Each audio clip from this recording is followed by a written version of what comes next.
Hola, poetry and literature lovers. Today I've decided, in honor of my birthday, to read my birthday twins' story, The Nameless City, by H.P. Lovecraft. When I drew nigh the nameless city, I knew it was accursed. I was traveling in a parched and terrible valley under the moon, and afar I saw it protruding uncannily above the sands as part of a corpse may protrude from an ill-made grave. Fear spoke from the age-worn stones of this hoary survivor of the deluge, this great-grandmother of the eldest pyramid, and a viewless aura repelled me and bade me retreat from antique and sinister secrets that no man should see, and no man else had ever dared to see. Remote, in the desert of Araby, lies the nameless city, crumbling and inarticulate, its low walls nearly hidden by the sands of uncounted ages. It must have been thus before the first stones of Memphis were laid, and while the bricks of Babylon were yet unbaked. There is no legend so old as to give it a name, or to recall that it was ever alive. But it is told of in whispers, around campfires, and muttered about by grandams in the tents of sheikhs, so that all the tribes shun it, without wholly knowing why. It was this place that Abdul Azarayed, the mad poet, dreamed on the night before he sang his unexplainable couplet. That is not dead which can eternal lie, and with strange aeons even death may die. I should have known that the Arabs had good reason for shunning the nameless city, the city told of in strange tales but seen by no living man. Yet I defied them and went into the untrodden waste with my camel. I alone have seen it, and that is why no other face bears such hideous lines of fear as mine. Why no other man shivers so horribly when the night wind rattles the windows. When I came upon it in the ghastly stillness of unending sleep, it looked at me, chilly, from the rays of a cold moon amidst the desert's heat. And as I returned its look, I forgot my triumph at finding it, and stopped still with my camel to wait for the dawn. For hours I waited, till the east grew grey, and the stars faded, and the grey turned to rosy light edged with gold. I heard a moaning, and saw a storm of sand stirring among the antique stones, though the sky was clear, and the vast reaches of the desert still. Then, suddenly, above the desert's far rim, came the blazing edge of the sun, seen through the tiny sandstorm which was passing away, and in my fevered state I fancied that from some remote depth there came a crash of musical metal to hail the fiery disk, as Memnon hails it from the banks of the Nile. My ears rang, and my imagination seethed as I led my camel slowly across the sand to that unvocal stone place, that place too old for Egypt and Moreau to remember, that place which I alone of living men had seen. In and out, amongst the shapeless foundations of houses and palaces, I wandered, finding never a carving or inscription to tell of those men, if men they were, who built the city and dwelt therein so long ago. The antiquity of the spot was unwholesome, and I longed to encounter some sign or device to prove that the city was indeed fashioned by mankind. There were certain proportions and dimensions in the ruins which I did not like. I had with me many tools and dug much within the walls of the obliterated edifices. But progress was slow, and nothing significant was revealed.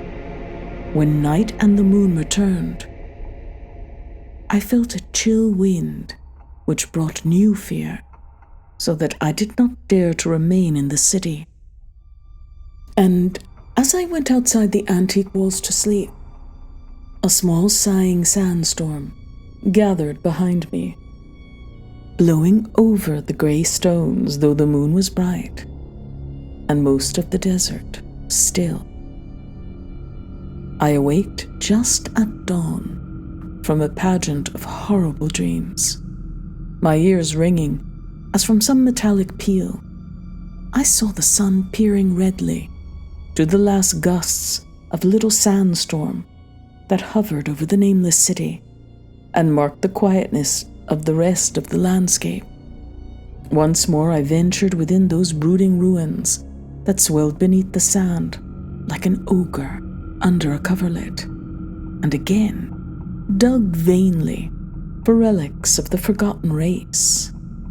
At noon, I rested, and in the afternoon I spent much time tracing the walls and the bygone streets and the outlines of the nearly vanished buildings. I saw that the city had been mighty indeed, and wondered at the sources of its greatness.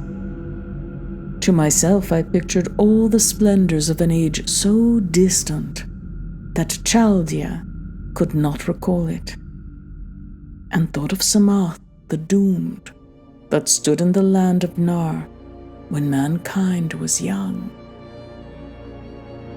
and of Ib that was carven of grey stone before mankind existed.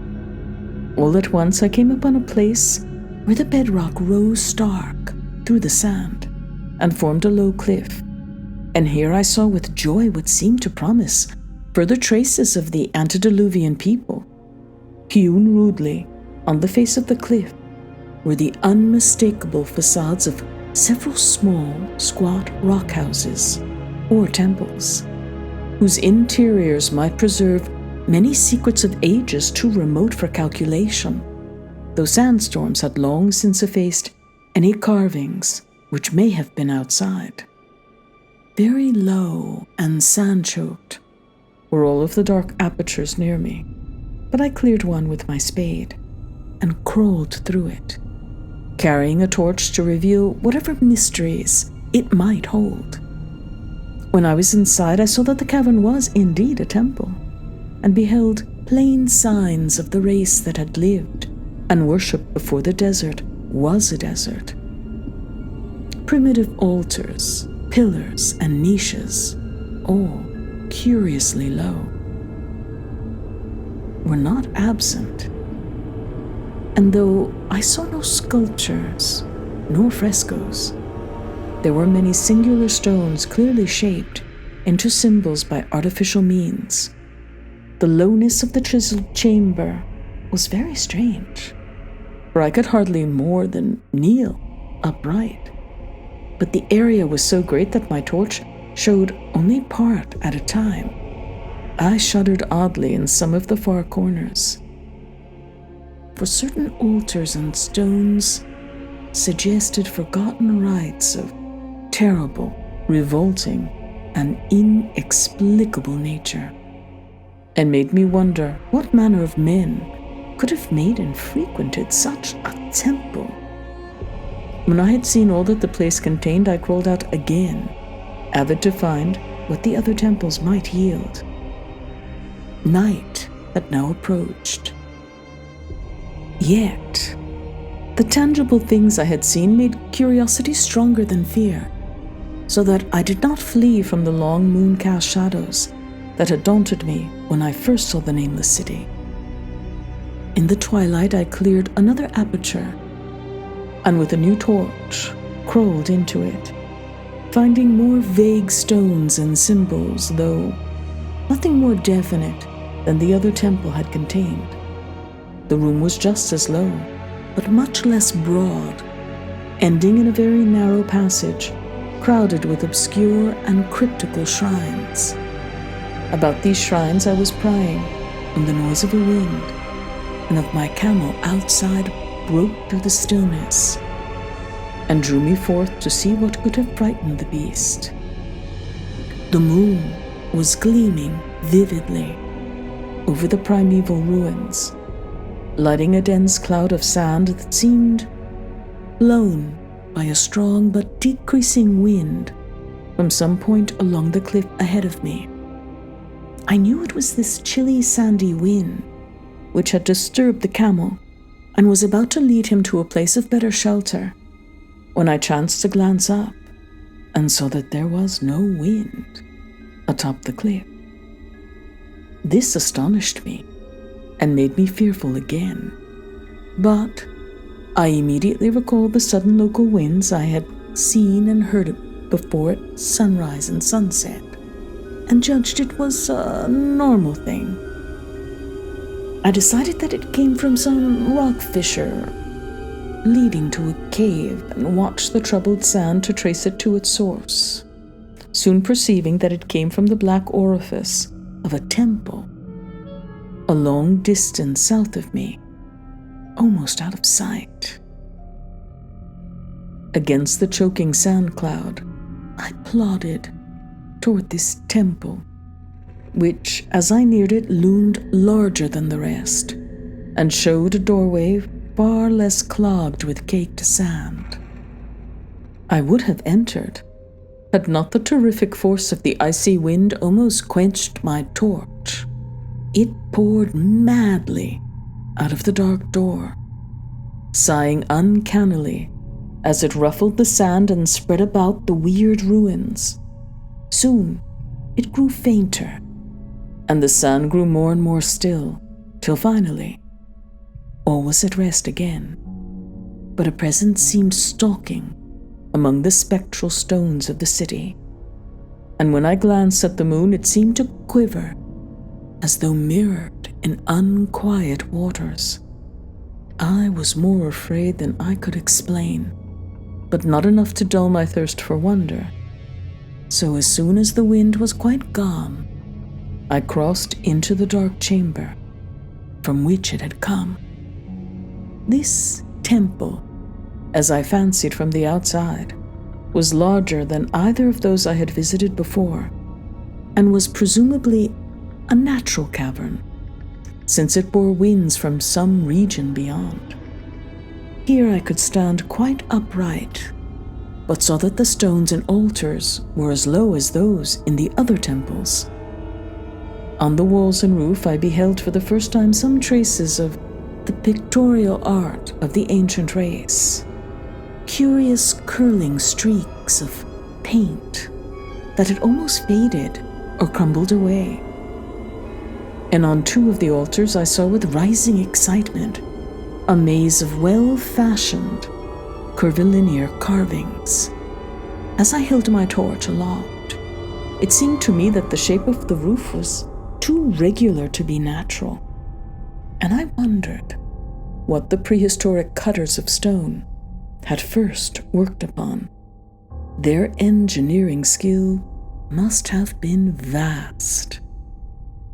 Then a brighter flare of the fantastic flame showed me that for which I had been seeking, the opening to those remoter abysses whence the sudden wind had blown, and I grew faint when I saw that it was a small and plainly artificial door, chiseled in the solid rock.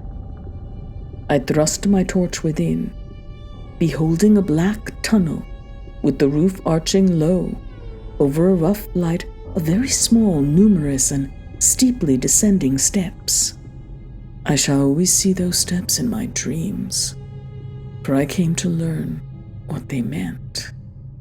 At the time I hardly knew whether to call them steps or mere footholds, in a precipitous descent. My mind was whirling with mad thoughts, and the words and warnings of Arab prophets seemed to float across the desert, from the lands that men know to the nameless city that men dare not know. Yet, I hesitated only a moment before advancing through the portal and commencing to climb cautiously down the steep passage, feet first, as though on a ladder. It is only in the terrible phantasms of drugs or delirium that any other man can have had such a descent as mine. The narrow passage led infinitely down like some hideous haunted well, and the torch I held above my head could not light the unknown depths toward which I was crawling.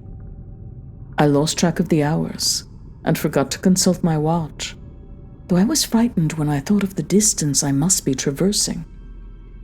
There were changes of direction and of steepness, and once I came to a long, low-level passage where I had to wriggle feet first along the rocky floor, holding my torch at arm's length beyond my head.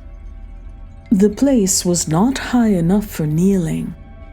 After that were more of the steep steps, and I was still scrambling down interminably when my failing torch died out. I do not think I noticed it at the time, for when I did notice it, I was still holding it high above me, as if it were ablaze. I was quite unbalanced, with that instinct for the strange and the unknown, which has made me a wanderer upon earth, and a haunter of far, ancient, and forbidden places. In the darkness, there flashed before my mind fragments of my cherished treasury of demonic lore, sentences from Al-Zared the Mad Arab, paragraphs from the apocryphal nightmares of Damascus, and infamous lines from the delirious Images du Monde of Gautier de Metz.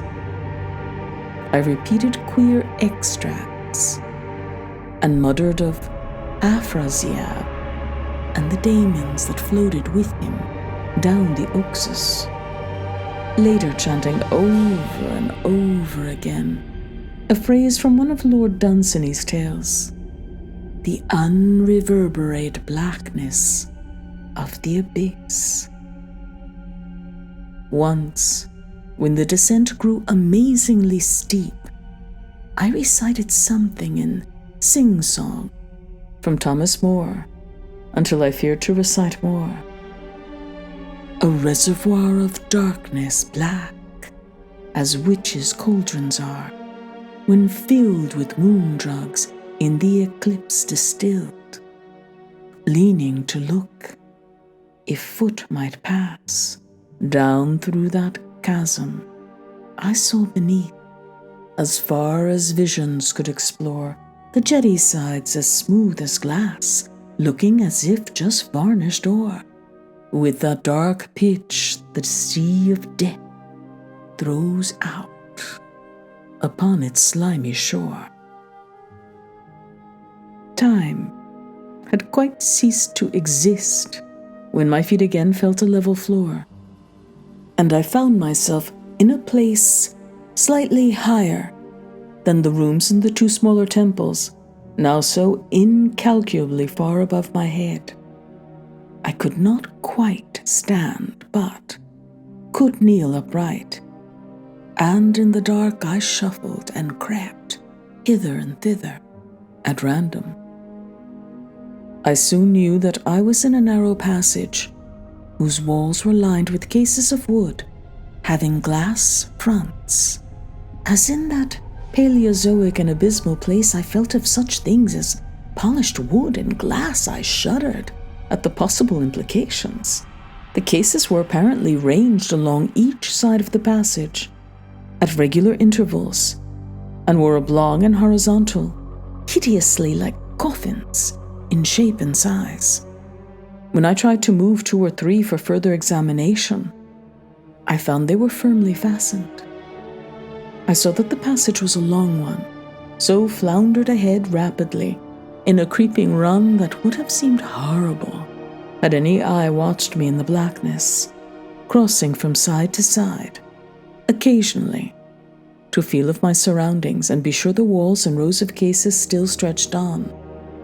Man is so used to thinking visually that I almost forgot the darkness and pictured the endless corridor of wood and glass in its low-studded monotony, as though I saw it. And then, in a moment of indescribable emotion, I did see it. Just when my fancy merged into real sight, I cannot tell, but there came a gradual glow ahead, and all at once, I knew that I saw the dim outlines of the corridor and the cases, revealed by some unknown subterranean phosphorescence. For a little while, all was exactly as I had imagined it, since the glow was very faint. But as I mechanically kept on stumbling ahead into the stronger light, I realized that my fancy had been but feeble. This hall was no relic of crudity like the temples in the city above, but a monument of the most magnificent and exotic art, rich, vivid, and daringly fantastic designs and pictures formed a continuous scheme of mural painting whose lines and colors were beyond description. The cases were of a strange golden wood, with fronts of exquisite glass, and contained the mummified forms of creatures outreaching in grotesqueness the most chaotic dreams of man. To convey any idea of these monstrosities is impossible. They were of the reptile kind, with body lines suggesting sometimes the crocodile, sometimes the seal, but more often nothing of which either the naturalist or the paleontologist ever heard. In size, they approximated a small man, and their forelegs bore delicate and evidently flexible feet, curiously like human hands and fingers. But strangest of all were their heads, which presented a contour violating all known biological principles. To nothing can such things be well compared. In one flash, I thought of comparisons as varied as the cat, the bulldog, the mythic satyr, and the human being. Not Jove himself had so colossal and protuberant a forehead. Yet, the horns and the noselessness and the alligator-like jaw placed the things outside all established categories.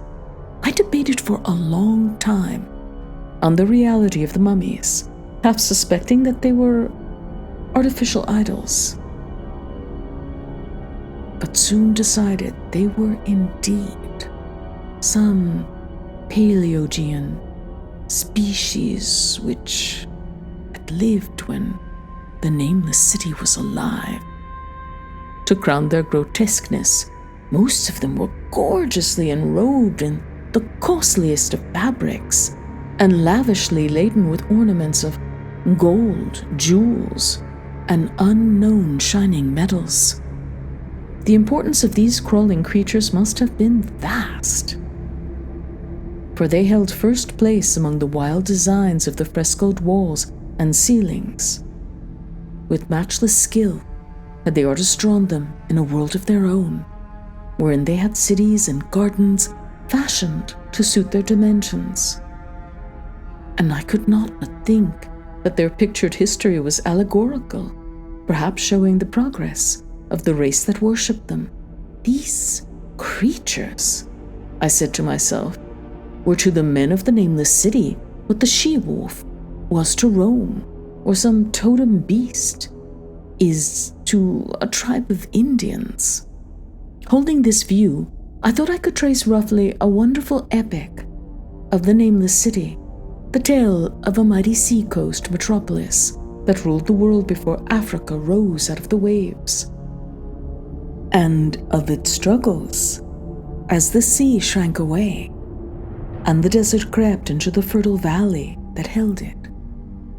I saw its wars and triumphs, its troubles and defeats, and afterward its terrible fight against the desert, when thousands of its people, here represented in allegory by the grotesque reptiles, were driven to chisel their way down through the rocks in some marvelous manner to another world whereof their prophets had told them. It was all vividly weird and realistic, and its connection with the awesome descent I had made was unmistakable. I even recognized the passages. As I crept along the corridor toward the brighter light, I saw later stages of the painted epic, the leave-taking of the race that had dwelt in the Nameless city, and the valley around for 10 million years. The race whose souls shrank from quitting scenes their bodies had known so long, where they had settled as nomads in the earth's youth, hewing in the virgin rock those primal shrines at which they never ceased to worship. Now that the light was better, I studied the pictures more closely, and remembering that the strange replies must represent the unknown men, pondered upon the customs of the Nameless city. Many things were peculiar and inexplicable. The civilization, which included a written alphabet, had seemingly risen to higher order than those immeasurably later civilizations of Egypt and Chaldea. Yet, there were curious omissions. I could, for example, find no pictures to represent deaths or funeral customs, save such as were related to wars, violence, and plagues. And I wondered at the reticence shown concerning natural death. It was as though an ideal of earthly immortality had been fostered as a cheering illusion. Still nearer the end of the passage were painted scenes of the utmost picturesqueness and extravagance, contrasted views of the Nameless city and its desertion and growing ruin, and of the strange new realm or paradise to which the race had hewed its way through the stone. In these views, the city and the desert valley were shown always by moonlight, a golden nimbus hovering over the fallen walls and half revealing the splendid perfection of former times, shown spectrally and elusively by the artist. The paradisal scenes were almost too extravagant to be believed, portraying a hidden world of eternal day, filled with glorious cities and ethereal hills and valleys. At the very last, I thought I saw signs of an artistic anticlimax. The paintings were less skillful and much more bizarre than even the wildest of the earlier scenes. They seemed to record a slow decadence of the ancient stock, coupled with a growing ferocity toward the outside world from which it was driven by the desert. The forms of the people, always represented by the sacred reptiles, appear to be gradually wasting away, though their spirit is shown hovering about the ruins by moonlight, gained in proportion. Emaciated priests, displayed as reptiles in ornate robes, cursed the upper air and all who breathed it. And one terrible final scene showed a primitive-looking man, perhaps a pioneer of ancient Irim, the city of pillars, torn to pieces by members of the elder race. I remembered how the Arabs fear the Nameless city, and was glad that beyond this place the grey walls and ceiling were bare. As I viewed the pageant of mural history, I had approached very closely the end of the low-ceiled hall. and was aware of a great gate through which came all of the illuminating phosphorescence. Creeping up to it, I cried aloud in transcendent amazement at what lay beyond, for instead of other and brighter chambers, there was only an illimitable void of uniform radiance, such as one might fancy when gazing down from the peak of Mount Everest upon a sea of sunlit mist. Behind me was a passage so cramped that I could not stand upright in it. Before me was an infinity of subterranean effulgence. Reaching down from the passage into the abyss was the head of a steep flight of steps. Small, numerous steps, like those of the black passages I had traversed. But after a few feet, the glowing vapors concealed everything, swung back open against the left-hand wall of the passage was a massive door of brass, incredibly thick and decorated with fantastic bas-reliefs, which could have shut the whole inner world of light away from the vaults and passages of rock. I looked at the steps, and for the nonce dared not try them. I touched the open brass door and could not move it.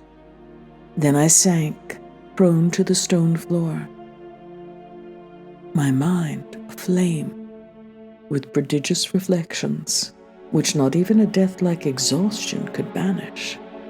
As I lay still with closed eyes, free to ponder, many things I had lightly noted in the frescoes came back to me with new and terrible significance. Scenes representing the nameless city in its heyday, the vegetation of the valley around it, and the distant lands with which its merchants traded. The allegory of the crawling creatures puzzled me by its universal prominence. I wondered that it should be so closely followed in a pictured history of such importance. In the frescoes, the nameless city had been shown in proportions fitted to the reptiles.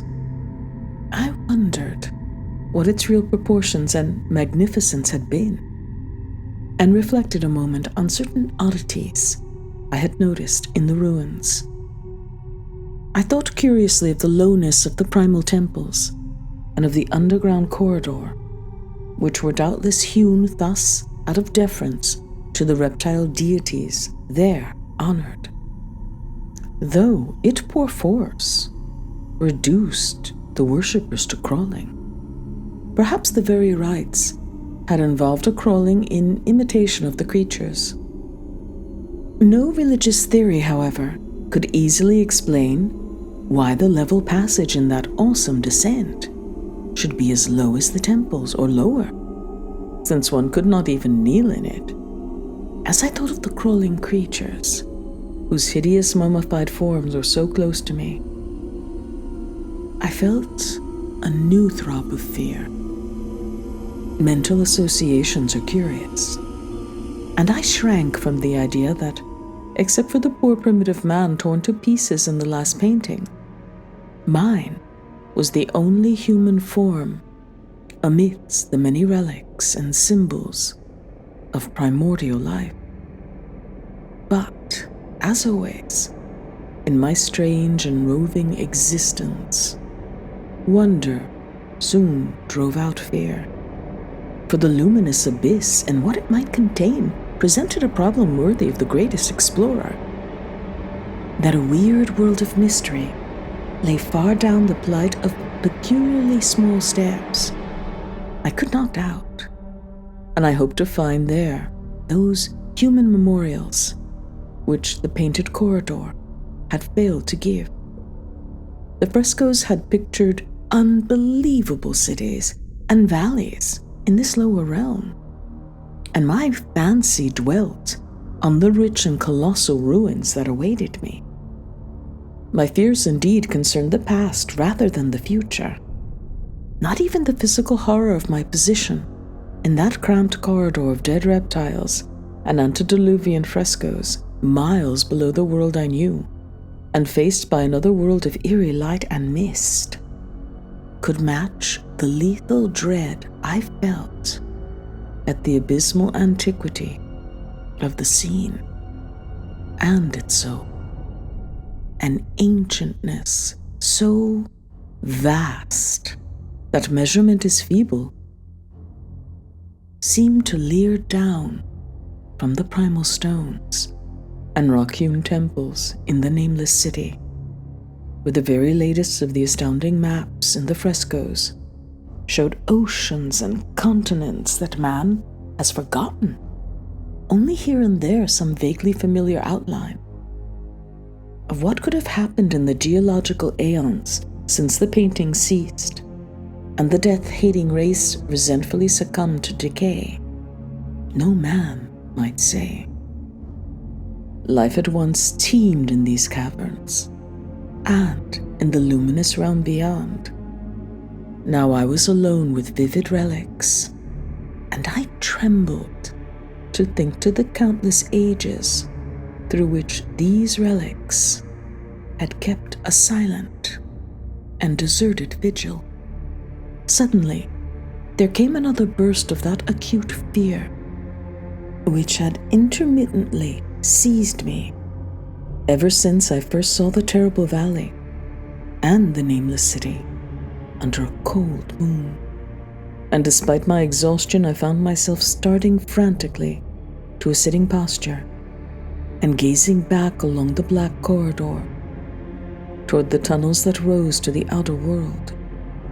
My sensations were much like those which had made me shun the Nameless city at night, and were as inexplicable as they were poignant. In another moment, however, I received a still greater shock in the form of a definite sound, the first which had broken the utter silence of these tomb-like depths.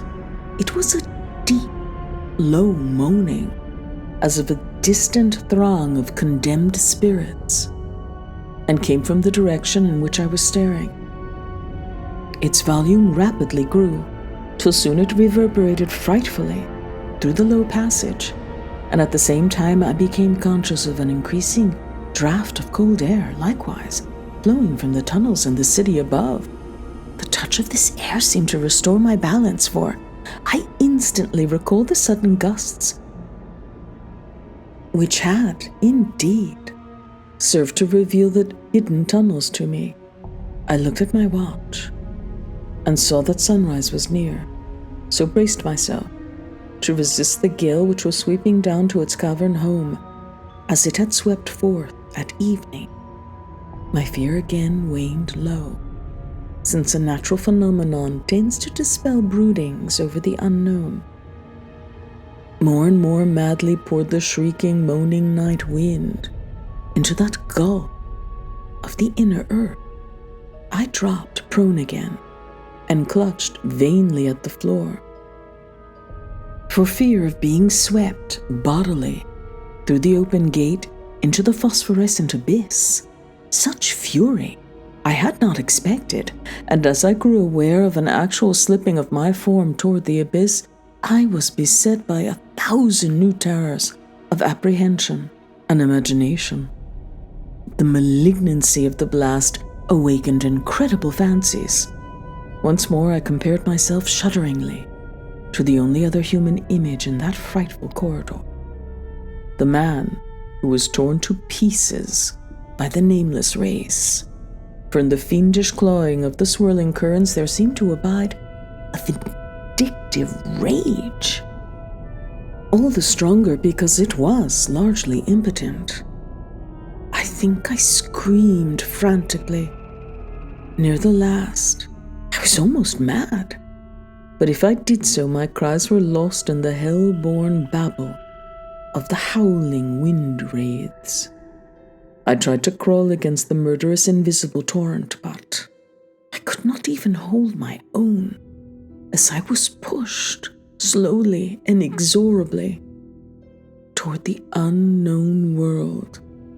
Finally, Reason must have wholly snapped, for I fell to babbling over and over the unexplainable couplet of the mad Arab Al-Zared, who dreamed of the nameless city. That is not dead, which can eternal lie, and with strange aeons, even death may die. Only the grim brooding desert gods know what really took place, what indescribable struggles and scrambles in the dark I endured, or what Abaddon guided me back to life, where I must always remember and shiver in the night wind, till oblivion or worse claims me. Monstrous, unnatural, colossal was the thing, too far beyond all the ideas of man to be believed except in the silent, damnable small hours when one cannot sleep. I have said that the fury of the rushing blast was infernal, cacodemonical, and that its voices were hideous with the pent-up viciousness of desolate eternities. Presently, those voices, while still chaotic before me, seemed to my beating brain to take articulate form behind me. And down there in the grave of unnumbered aeon-dead antiquities, leagues below the dawnlit world of men, I heard the ghastly cursing and snarling of strange-tongued fiends. Turning, I saw outlined against the luminous ether of the abyss, but could not be seen against the dusk of the corridor, a nightmare horde of rushing devils, hate-distorted, grotesquely panoplied, half-transparent devils of a race no man might mistake. The crawling reptiles of the nameless city. And as the wind died away, I was plunged into the ghoul-peopled blackness of Earth's bowels. For behind the last of the creatures, the great brazen door clanged shut with a deafening peal of metallic music, whose reverberation swelled out to the distant world to hail the rising sun as Memnon hails it from the banks of the Nile.